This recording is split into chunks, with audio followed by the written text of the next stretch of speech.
So I'm Jamie Dernan. I'm the co-founder and chair of the Andrew W. Marshall Foundation, and I'd like to welcome you to America's Reactive Foreign Policy: How U.S. Organizational Behavior and Culture advantages China.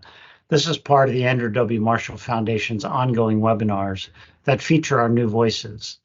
Today we're hearing from Elliot M. Seckler and Travis Zahnow, winners of the Andrew W. Marshall Paper Prize, on the role of organizational behavior in competition. Elliot is a John McCain Strategic Defense Fellow in the Office of Secretary of Defense, and Travis is a U.S. Army strategist. In our paper prize on organizational behavior in competition, we asked the question, what are or what might be in the future cases of great strengths or great weaknesses of organizational behavior in developing or implementing strategy? In response, Elliot and Travis raised a central question: is the U.S. government basing strategic competition with China on U.S. interests, or is it reacting in ways that advance the strategic goals of the Chinese Communist Party? This is an important question for a lot of different reasons, but as our moderator, Dr. Aaron Friedberg,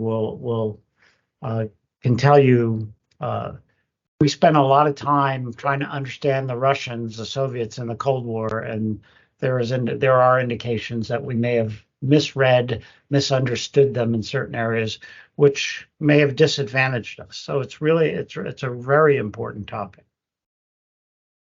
So, saying that, we're proud to give Elliot and Travis this platform to share their hypotheses, ones that are critical contributions to our thinking about national security and China, the U.S.-China competition, but all the future competitions. And what Elliot and Travis are really asking people to do is continue their line of inquiry and prove them wrong. Take a look at the paper and understand that we're talking about the future. We're talking about the past. We're talking about understanding. So it's really the thinking. And how do we think about it? And it's a conversation we need to have. So delivering opening remarks and moderating a discussion with Elliot and Travis will be Dr. Aaron Friedberg, who I suspect most of you know. Aaron is a professor of politics and international affairs at Princeton University. He's the author of a number of books, including The Weary Titan, Britain and the Experience of Relative Decline, another book, In the Shadow of the Garrison State, America's Anti-Statism and its Cold War Grand Strategy, A Contest for Supremacy, China, America, and the Struggle for Mastery in Asia. And he's co-editor of 3 volumes in the National Bureau of Asian Research's annual Strategic Asia series. Aaron is a dear friend of mine and the foundation's. He was very close to our founder, Andy Marshall. Andy considered him to be one of the great thinkers about not only China issues but Asia, and as you see from his books, Europe. If he was good, he's good at a lot of things. If he's good at one thing, it's thinking about what are the really hard questions and how do you think through how do you diagnose the problems. So before we get started, I'll note again that the session is being recorded and is on the record. Everyone today is speaking in their personal capacity. The views they express are their own and do not reflect the official policy or position of their employers. And I will also remind you that any questions that you may have, which will be answered at the end, please put them in the chat. So Aaron, thank you very much, and over to you. Jamie, thank you very much. It's a great pleasure for me to be here. It's an honor for me always to be associated with anything that bears the name of Andrew Marshall. As Jamie mentioned, I had the very good fortune to have met Andy at an early informative stage in my career, and it shaped my thinking and has shaped the development of my work over this whole long span. Now going back, I've lost track, but I think it's 40 or 50 years. So I'm really honored, and I'm delighted with the work that the Andrew W. Marshall Foundation is doing and under Jamie's leadership to carry on his legacy. One of the things that characterized Andy's approach and his thought was that he always wanted to go deeper. He wanted to think about things at a deeper level than was generally the case. And also, he wanted to take a longer view than was typical. It made him very unusual for someone who also was able to operate and be successful in a bureaucratic and political environment where most of the incentives are for focusing on the problem of the day and producing something that answers the question that the Secretary of Defense asked this morning. That was not Andy's approach. Two concepts or ideas that he pursued, which I think are relevant for our discussion today. One really is the role of organizations and the impact of organizational structure and organizational behavior on the national defense establishments of great powers.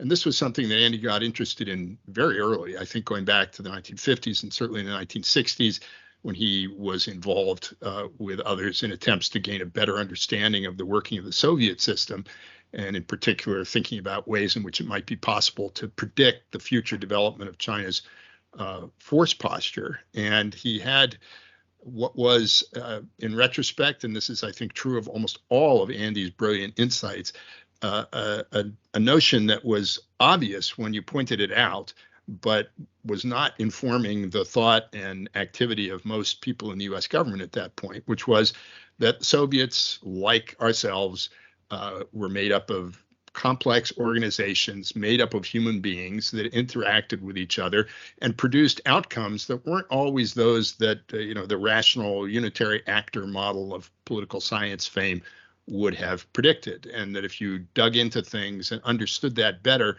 you might have a better idea of where the Soviet Union was going. And I think the same could be said today of China. So that's one thing, the role of organizations. And by the way, just a footnote, go and take your copy of Graham Allison's book, Essence of Decision, off the shelf and read the preface to the original edition of that book. And what you'll discover is that the godfather of that piece of work and of the whole school of thought and analysis that followed from the publication of Allison's book is none other than Andy Marshall. And he had organized a working group that was addressing some of these questions. And Graham Allison was the young graduate student who was taking notes and went on to write that book. And you'll find Andy's name in the forwards to a number of very influential books. So that's one thing. Organizations really matter. The other is this concept of a long-term competition, the notion that two countries, as the United States and the Soviet Union were in the 60s and 70s, may be locked in an ongoing competition with one another in which they will introduce new weapons, new tactics, new concepts of operation, will spend money, and in which, if everything works right, they will never put those to the test. They won't fight, but they may go through multiple generations of developing forces, concepts, without being entirely sure of how they would actually be used in battle. And from that notion came the idea that it might, in fact, be possible, if we had that understanding of what was going on, we might be interested not only in how do we deter our opponent tomorrow, but what, if anything, can we do to shape the evolution of their forces and doctrine in ways that are advantageous to us and disadvantageous to them? Might we be able to, for example, encourage them to invest money in systems that would turn out to be useless or would be easily defeated by weapons that we had or were bringing online? Again, a brilliant idea and a very obvious one once it's pointed out, but this was not the way people in the mid-70s, when Andy first introduced this concept, were thinking about our interactions. But it's applicable, I think, even today. So the paper that Elliot and Travis have written, which if you haven't read, I strongly recommend that you do, and I think you can get a copy of it through the foundation's website.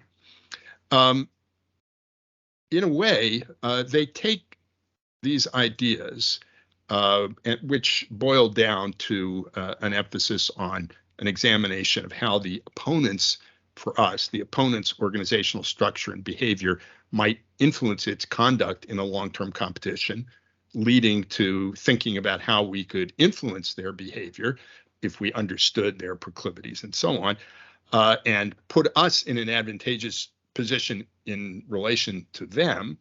It takes that idea and really does the reverse.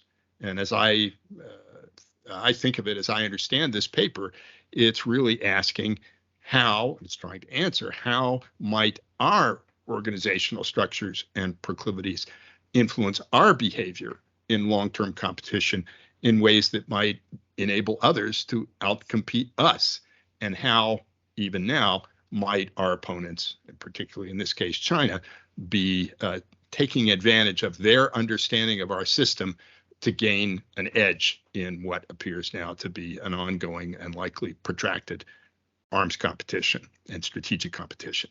So I think it's an extremely interesting paper. It's very fitting that it should be awarded this prize and be part of this collection that bears Mr. Marshall's name. So with that, Elliot and Travis, I'm going to turn it over to you. My understanding is you're both going to make some remarks. Then I'll come back in, we'll have a conversation, and then we'll have some time at the end to take questions from the audience. So over to you. Hey, thanks, Aaron. To introduce myself, my name is Travis Zahnow, and I'll be followed by my co-author, Elliot Seckler. But first, I wanted to take the opportunity to thank the foundation, Jamie, Stephanie, Lily, and there are countless others that I'll forget the name, and it's no dig on their effort that it took to help us get this paper to publication and get to this point. You know, we started thinking about this idea years before we found the foundation and a place that really helped us nurture our thoughts and ideas as a co-author team and drive us to produce the report that Aaron talked about. You can find it on the foundation website. So we've been thinking about this for a couple of years, and it really came from, you know, we look at the way foreign policy in the United States has been dealing with the PRC and with China, and you see things, the Anchorage meetings, Admiral Davidson's congressional testimony, dynamics when we have CODELs that visit Taiwan, or the Speaker of the House goes. And in each of these instances, it comes off, and it came off to us, that we might be in a different and new state of the U.S.-China dynamics. And there's a different and new order and way to look at things. And we found that people had been talking about this. There's articles, analysis, and reports that identify little aspects of the pieces. And we thought we found a place where we could really start to connect those pieces and look at how the foreign policy community feels like its engagement with China may or may not be at a plateau, may or may not have stagnated, but we still feel like we're doing things, we as in the foreign policy community. But there had not been any centralizing diagnosis of the current conduct of foreign policy. And so that's what our paper strove to do, look at the foundational organizing principles in which these disparate arguments sort of coalesced, and try to force some staying power on an analysis of looking at, is what the United States doing advantaging our competition with the PRC, or is it potentially playing into their hand? And so our goal was to provide a centralizing articulation of the conduct of American foreign policy regarding this competition, and then to explain possibilities of why we're where we are and why we are doing what we're doing, and then to try and draw out paradoxes, contradictions, and tensions within those foundational articulations. Our intention, and the best way we saw fit to do this, was to represent the state of foreign policy through the lens of organizational behavior and culture within the foreign policy community itself. And so we strove to write the paper in a way that different parts of the government could see themselves in the paper. And so originally, when we thought of the idea, we really wrote a very focused paper that was very military. And when we started looking at drafts and getting feedback, we realized that there was probably a lot more to this that we could write a paper, hopefully in a way that allowed a lot more elements of the government to see themselves in the paper, and then to be able to ask themselves is, critically explore the ideas of the paper and see if they do or don't apply to themselves. Thanks, Travis. I also would like to echo the sentiments that you said about the fellow at the Andrew Marshall Foundation and fostering a venue for us to publish the paper and go through the process of formalizing our central question and then trying to go through and answer them through the lens of organizational culture and behavior of the U.S. foreign policy community writ large. And we believe that this is a paper that merits national conversation. As Travis mentioned, as Aaron, Dr. Friedberg mentioned, there are the momentum of decision making across the foreign policy community seems to be very fast. It seems to be we're doing things. It seems to be that the foreign policy community believes that they're now in a position where they're in the initiative, they're in the driver's seat, they're making the decisions that are setting ourselves up for a long-term competition. In reality, what we have done through our research and our analysis is try to figure out through the lens of how our government and foreign policy community is operating, its culture and its behavior. Why do we believe that we're in the initiative? Why do we believe that we're in the driver's seat? Is it merely because for the past 30 years we've kind of haven't been aware of what was going on, and only recently are we coming to grips with the fact that we were beholden to China's strategy of what they at the time considered hiding their capabilities and biding their time, and we see that in the economic domain and how we are subject to their supply chains. But broadly speaking, the foreign policy community has not fully addressed the implications of the decisions that are being pursued, and it does feel to some degree that we're at a strategic plateau, and it feels like everything that we do is not really landing. It feels like we're just throwing things at the wall, and it's very hard for the foreign policy community to come to terms with the question that we're asking, which is, are we operating in ways that are advantageous to us, or are we actually operating in ways that are advantageous to China's objectives and strategies? And in answering that question, we came to the conclusion that it is very difficult to answer whether or not we're doing things in our interests or not without addressing the elephant in the room, which is that the U.S. foreign policy and our national foreign policy is one that is meant to maintain the status quo. And by perpetually seeking to maintain the status quo as our national foreign policy, it effectively puts us in the backseat. It effectively makes us a nation, a foreign policy community that is meant to maintain the good times. And once you've already set the conditions to maintain the good times, every single threat that is perceived as upending the good times, upending the status quo, merits something that we should respond to.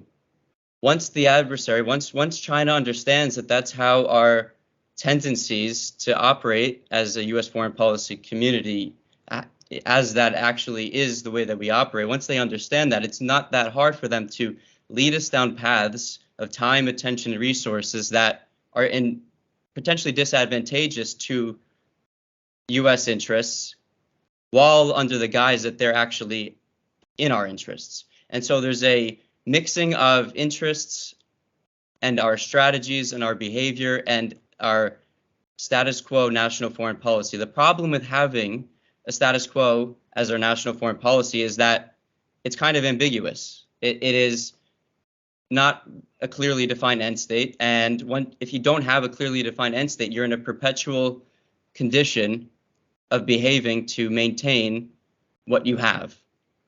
And in doing so, you default, without having a national policy that is clearly defined, that has ambiguous objectives, you then default what the terms of what the past two successive administrations, the past one and the current one, have identified, which is strategic competition, which is identified as a long-term competition, but if you don't have the defined end state, it's left to the bureaucracies to figure out what that end state is.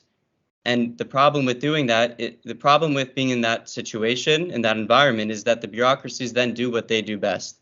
The military focuses on contingency planning and scenario planning, i.e. planning for a contingency over Taiwan or in the South China Sea with the PRC. Or you have the economics front, which is trying to blunt or stop China from gaining access to critical materials, semiconductors, and microchips. You also have the State Department and diplomacy, the diplomatic part of our foreign policy, which is seeking engagement and essentially peaceful coexistence, which is trying to get at engaging so that we build confidence over time so that we can manage the relationship. The problem with doing that is the bureaucracies do what they do best and focus their time, attention, resources in potentially disadvantageous ways. Not to say that having a status quo as our national foreign policy is necessarily a bad thing. It might actually be in our interest to maintain have a status quo because it's provided us peace and prosperity over the past 75 years. However, what the U.S. foreign policy community is really forgetting is that in order to get to the position that we're in today, we had to build the status quo. And right now, we are not in a position where we are defining a strategy for our actual objectives and our end states, which is mixing our interests with the threats, which means that our interests are now beholden to the threats and can be shaped by them. And it's not hard to see how the PRC understands this. Many analysts, many in the foreign policy community have identified that the PRC and China have understood and studied very detailed how our military operates. They've tried to build asymmetric capabilities to block our access, freedom of navigation in their area, in their region, in the South China Sea, in the Indo-Pacific. But we seem to have forgotten that they have studied our entire society. We're not really understanding how they can study in very granular detail how the connection between politics, our military operate, how the diplomatic and the military decision-making connections, how our behavior to base our threat perceptions off of our interests can be manipulated in disadvantageous ways over time. And it's worth asking that question. And Travis and I understand, and we preface this in the paper, that it's very hard for us to actually answer this question and to know whether or not what we diagnose as a real potential, if it's actually happening or not. But that doesn't discredit the actual argument that's laid forth in the paper that we're making. The mere fact that it could be happening means that we need the people that have the time, the resources, and the manpower to actually get after those types of questions. Because, as we say in the paper, we hope we're wrong. If we are wrong, that means that what we're currently doing is the more correct strategy towards dealing with China. And I would also argue that if we don't address the ambiguous end states and objectives of our national foreign policy of maintaining the status quo, we will be left in this perpetual condition of just reacting. And that's what the paper's title is and the main overarching theme. But what we really are trying to do is have a paper that has a national conversation about the ambiguity of our objectives of maintaining the status quo and all of the implications surrounding that actually come to a common conversation about why are we focusing so much on preventing a contingency planning? Why are we engaging to engage? Why are we focusing on doing one-for-one economic strategies and precluding them from gaining access to things? Maybe that's how they want us to behave. And I don't really know if that is being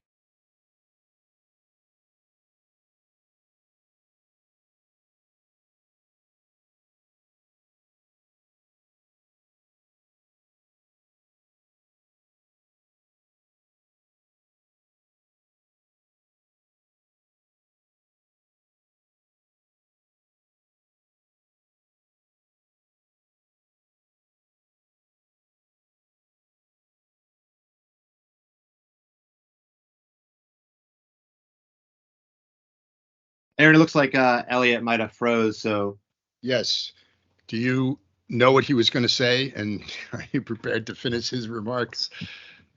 Sounds like he was getting to the wind up, but I know, right? He was going to unveil the entire yes. thing right there, the answer to everything.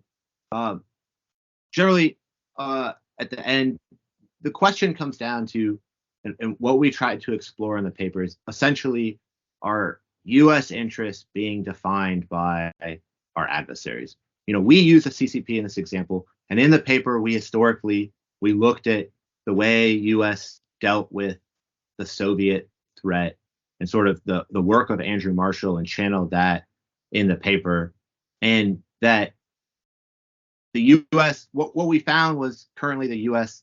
has these predilections for certain behaviors and cultural tendencies, and we've allowed ourselves to be pushed down, potentially pushed down paths that we think are advantageous to us in this long-term competition, but that our adversaries have spent time to figure out are really more advantageous to them. And Elliot's final point, I think he was trying to get at, is we discovered that it was a really hard question to answer, and we realized, though, that we weren't even really talking about the question at that yet.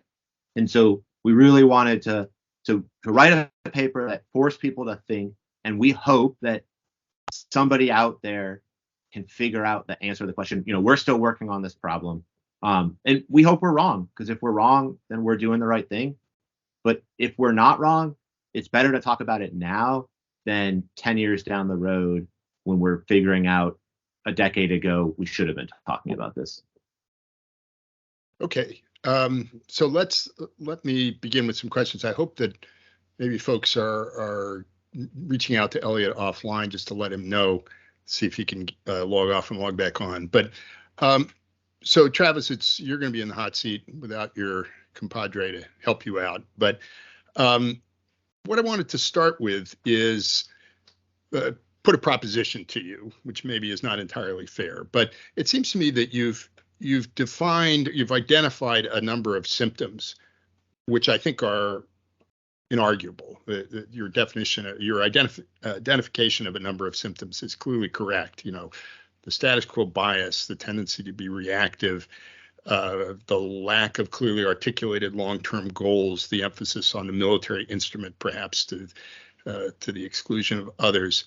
But first question I wanted to pose to you is whether your diagnosis is right. In other words, those symptoms are clearly there, but is the root cause of all this really organizational culture or organizational structure, or is it other things, or might it be other things as well as organizational factors? And here are some that I've thought of, and three in particular seem to me important. One is just relative power. So the United States is still the strongest state in the international system. It's not surprising, therefore, that it should have a preference for preserving the status quo, which after all means preserving its position of advantage. So maybe any state in that situation would be doing the same. Two is history, which then leads to a certain inertia. So current U.S. policymakers inherited a particular position in the world. We have these bases, we have these allies, we have these commitments and interests all around the world.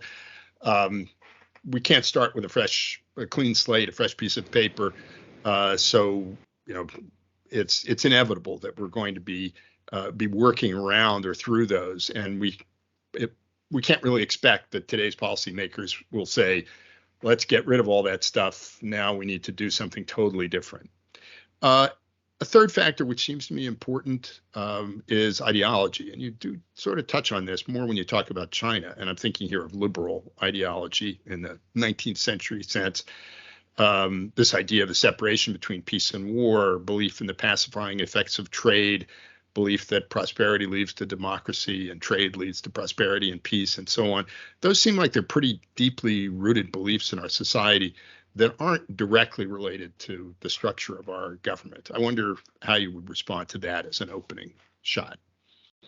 Yeah, so I think that's a really good question. And we do, try to diagnose some symptoms in the paper. And I think the way we looked at it, I think it's a yes, comma, also, if that makes sense. So we really think that the way that the U.S. has solidified its foreign policy culture, and if you look through history, there are little changes here and there, as the decades go, as presidential administrations or new leaders take roles in different offices. But generally, by and large, the system, for the most part, really still operates many of the same ways. A lot of that, for example, is stovepiping of different elements. So what the military is doing maybe isn't linked to what Treasury is doing, which maybe isn't linked to what an information sphere. And so across the dime, I don't know that we're necessarily talking as much as we think we might be talking about. I think there's a lot of good thought went through integrated deterrence and the integration piece, but I'm not certain we're as integrated as we profess that we're integrated. And so I think when you look at this, that was how we sort of approached it with this culture piece. Was much of what we do now looks eerily similar to what we did decades before, even though we've changed little things here and little things there. And that was kind of the lens that we approached the paper to try and elucidate out was, hey, change has happened, but I think we're arguing that not enough change has happened if we really want to be serious about this competition. Okay. Elliot, did you want to say anything on that? I have further questions, but. Sure. I would just like to add that there have been in the past, at the end of the World War II, early Cold War period, it took a number of administrations to iterate on what our national policy was, to define what our objectives were within the broader framework of containment. And, it took until the end of the 80s kind of to come to some common vision of what our national policy was.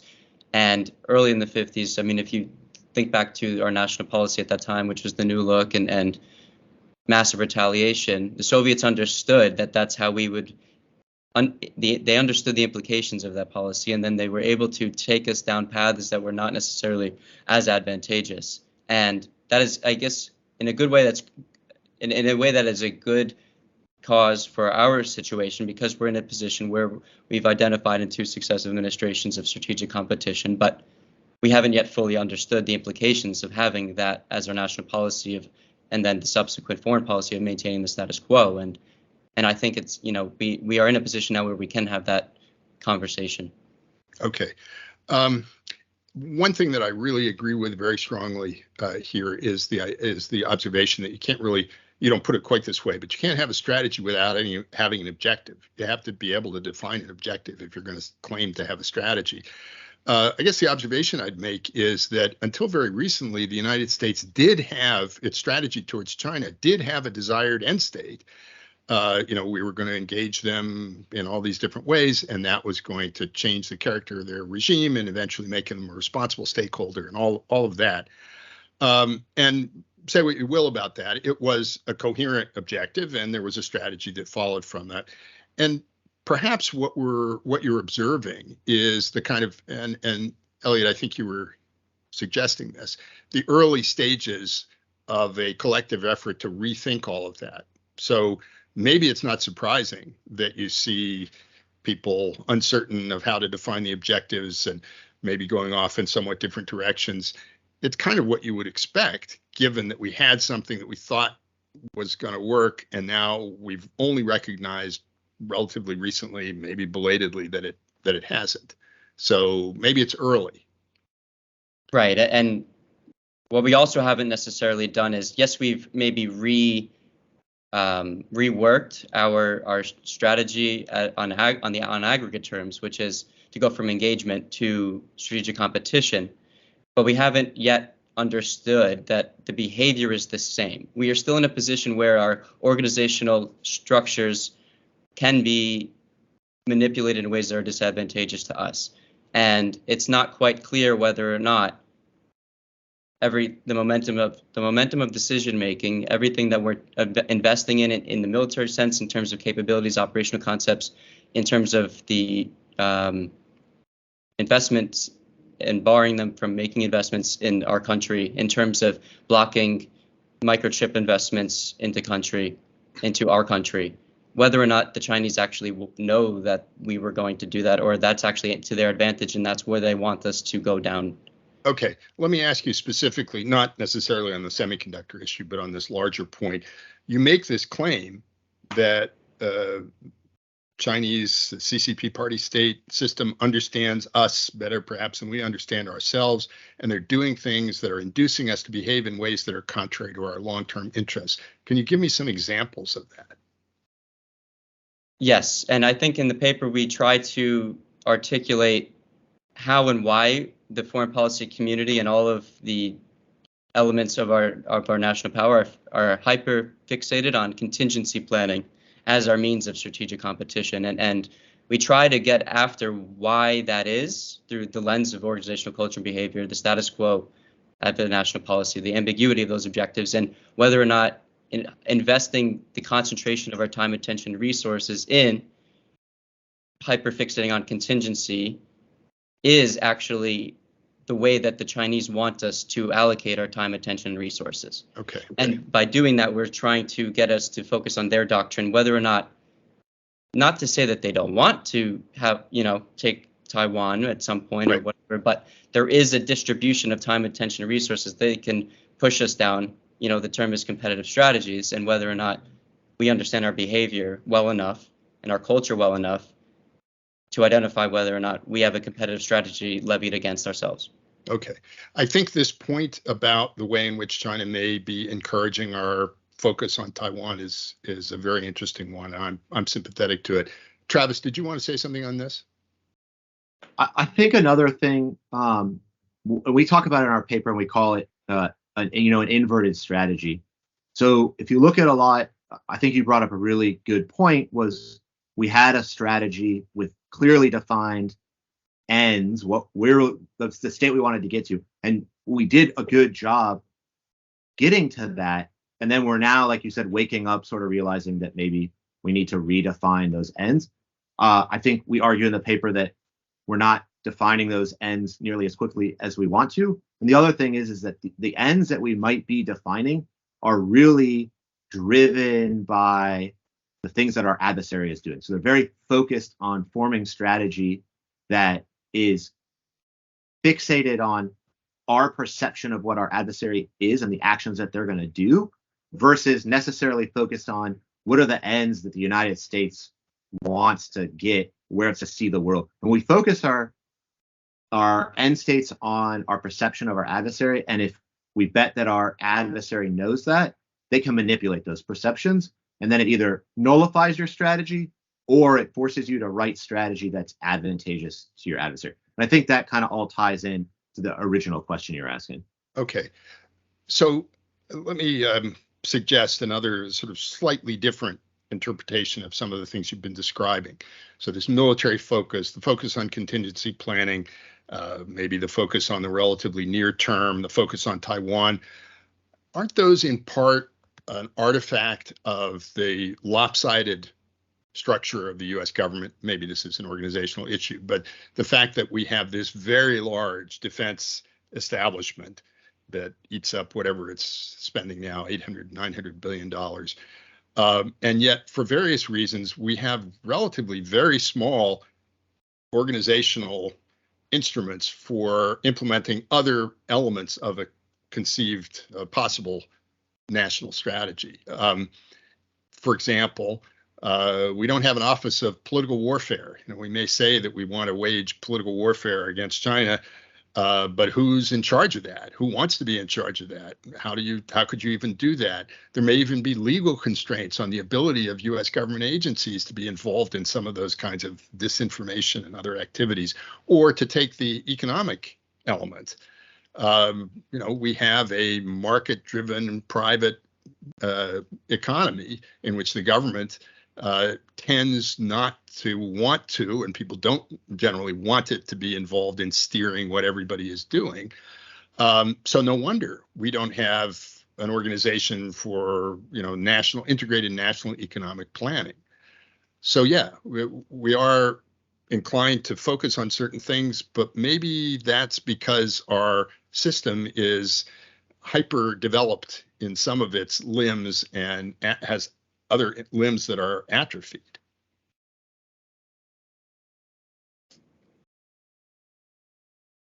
So I think, Aaron, you bring up a really good point. And,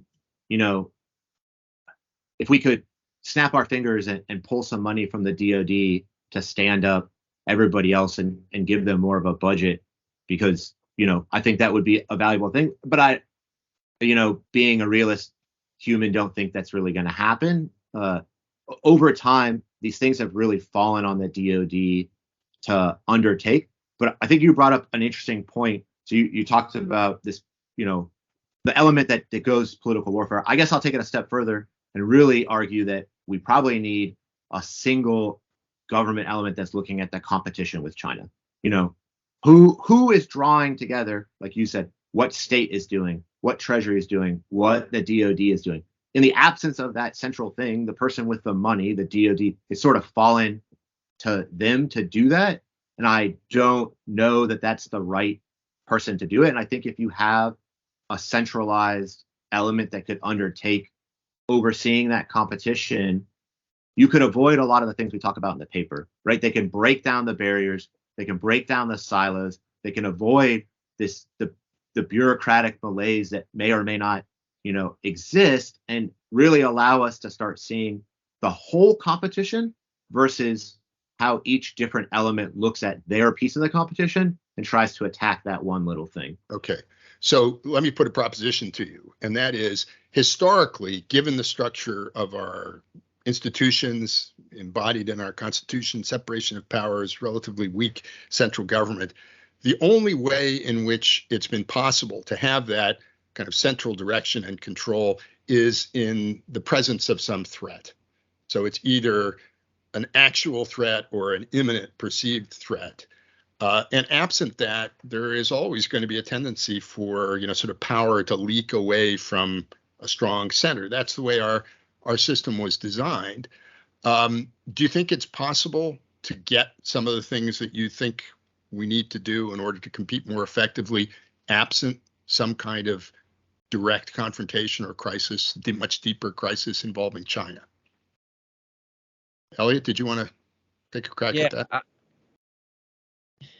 So what we are discussing is basically the role of what the National Security Council is supposed to do. It's supposed to convene the interagency across departments, and it's supposed to create what our national foreign policy is, and then direct that, essentially.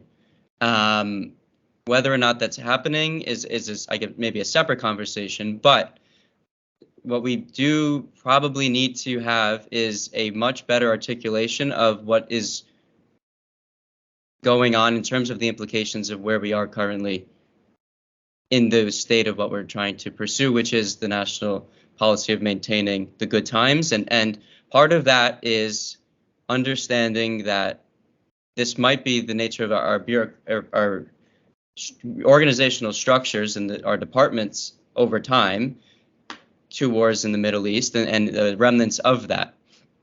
But we also need to understand that China understands the center of gravity in this competition as probably the larger decision-making process and the interdependencies between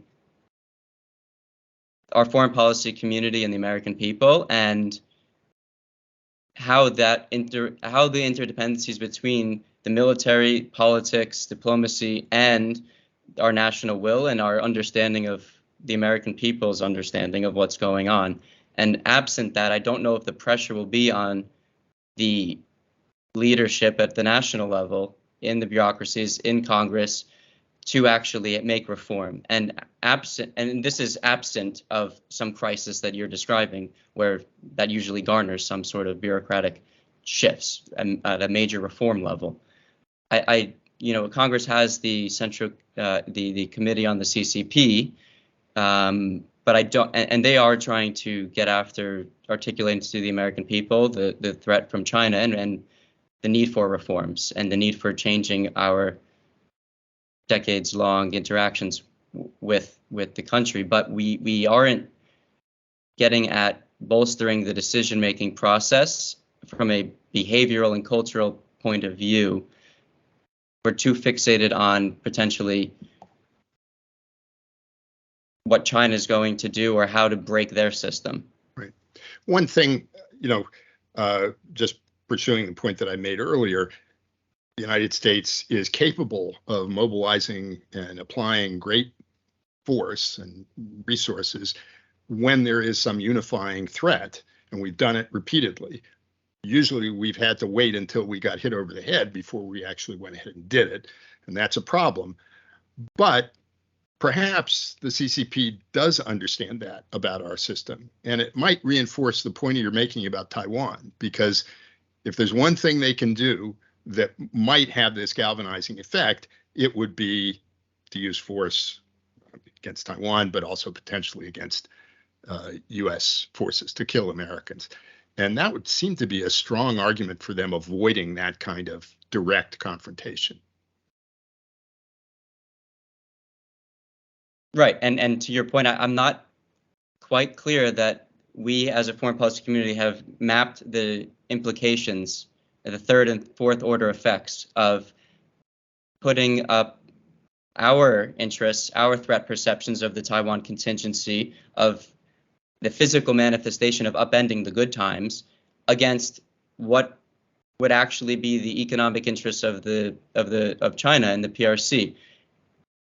If they understand, if we match ours up against their interests and their understanding of what the implications are, then I'm not so sure that we would allocate the same time, attention, and resources in what we've identified as a long-term competition to avoid the conflict.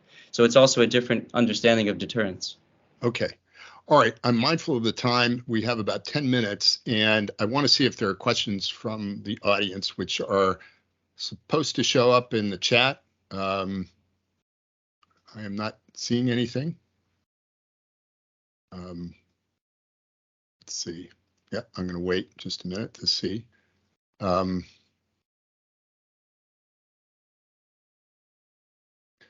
right. So while we wait for something to come in, I wanted to ask you, again, it's a slightly unfair question because this wasn't what you were trying to do, but you say we're not defining our interests. We're just trying to keep things stable and stationary. So how would you go about defining U.S. national interests?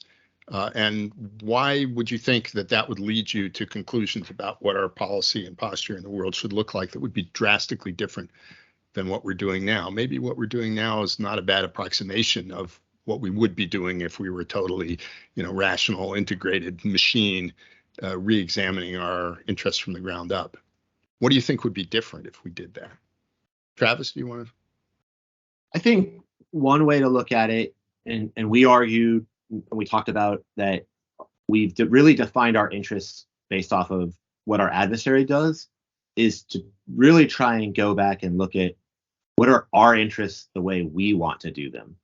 I think that we saw that better when you brought up, where we saw the rise of China, 20 years ago when we were defining interests and setting clear end states and goals that we were trying to go to. And I think we're just really not doing that right now. We haven't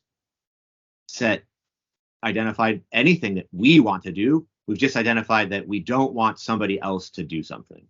And right. By doing that, we've really just not defined what we want and opened ourselves up to be beholden to what they want.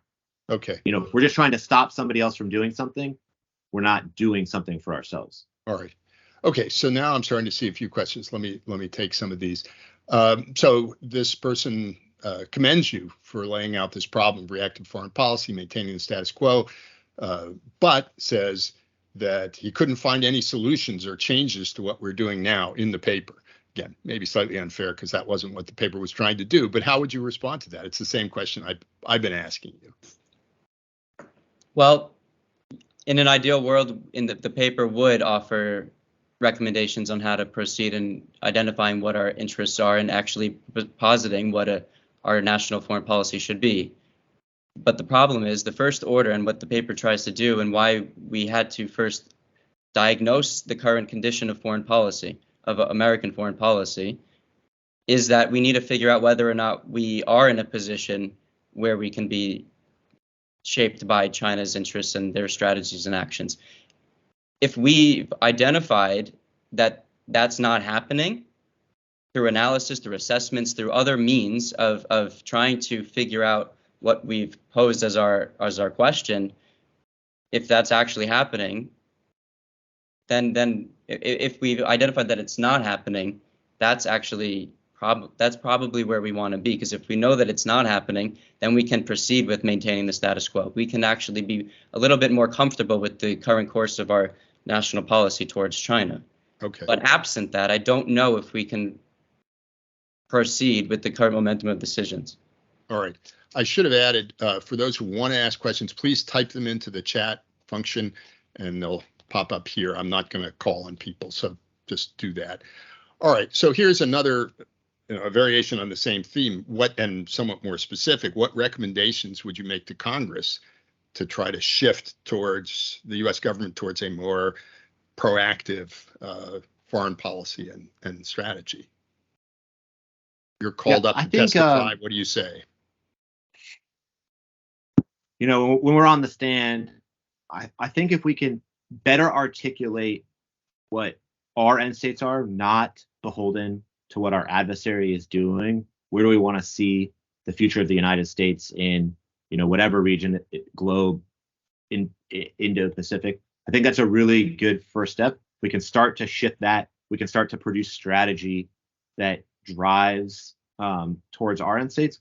I think we talked about it in the talk just over this last hour, is standing back up or reigniting or starting anew some sort of process that's really taking over the competition in a means of campaigning, something that is looking at everything we're doing in a holistic way that allows us to ensure that what we're doing is what we want to do. What we're doing is not beholden to somebody else. Right.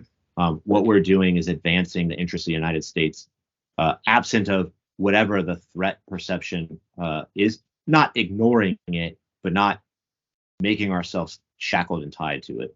Okay. Those would be two really quick ones. I would add that there is a likely course of action where we proceed with our engagement or our foreign policy towards China, where we move away from the one-for-one move, counter move, or reaction mindset, and we go completely left field and we do things that make no sense to them, and that might or not necessarily make no sense, but put them in a position where they don't know that what we're doing is happening, in a sense that it might not be apparent what we're doing, but they'll continue to do what they want to do. But by the time they want to effectively actuate their end of their strategy, they realize they can't do it because we've done something to go around them 5 or 6 moves ahead of time that they can't understand, and they proceeded in their current course of action. And that's necessarily, in business, it's called the blue ocean strategy, and I wonder if we could find a way to do that in foreign policy. Okay. So what is the objective, or what should be the objective of U.S. strategy towards China? Can we have a strategy without defining what our desired objectives are, and what might they be? How might we do that?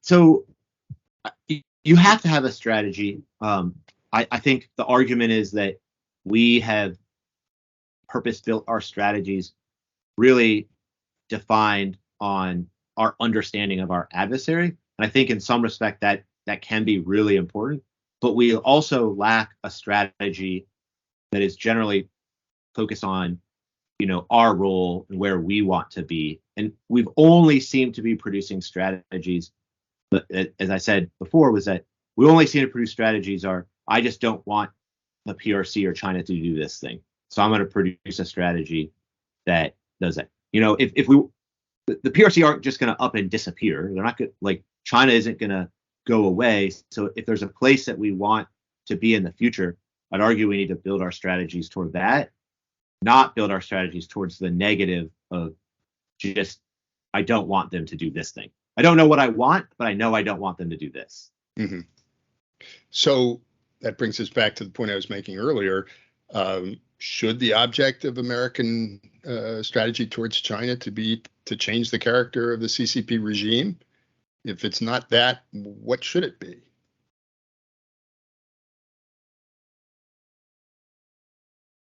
Yeah, I think it's a really good, tough question. And I think it's really looks at the struggle that we've had over the last 20 years of trying to figure out how we're going to interact with the PRC. I don't know that we can force change. I don't know that our strategy can be to force change. I really look at it as trying to focus on where the United States wants to see itself and focusing and writing strategy in that respect. And that, I think, allows our advancement within, the globe and the foreign policy community. Elliot, did you want to? Yeah, I would add that is a higher level decision that probably lands at the administration level to figure out what our national policy is, and that also involves our national politics, and it involves the American people. And absent that, I don't know if we're even having these conversations right now. Okay, so we're almost out of time, so I don't have time to ask you another one, but I guess just making the observation that a next step in the analysis that you've undertaken might be either to focus on this question of what a strategy might look like and how you would go about defining the objectives and thinking about how the ends and means can be made to come into alignment, or related to that, thinking about the mechanisms that might need to be created in order to do that. Is our government currently set up to conduct such an exercise? Have we been better structured to do that kind of thing in the past? And regardless of whether that we have or haven't, what would we need to change in the way that our system is currently working to make us a more efficient and effective strategic competitor, if in fact we're engaged in a long-term competition, as I think we are, with a country like China that's organized very differently than we are and has very different goals. I think we're just about out of time, so I'm going to bring things to a close. I want to thank both of you very much for your work on this paper. Again, I really do commend it to everybody out there, and I think it's worth reading and worth thinking about. There are a lot of different ideas in here that I think are worth following up, a couple of which I just indicated, and I will look forward to seeing the next iterations of this project. And I think it's fair to say that Mr. Marshall would be pleased by the kind of work that you guys are trying to do and encouraged. I certainly am. So thank you all again. It's a pleasure to see you. Look forward to seeing you again on another occasion. Thank you. Thanks. Thank you.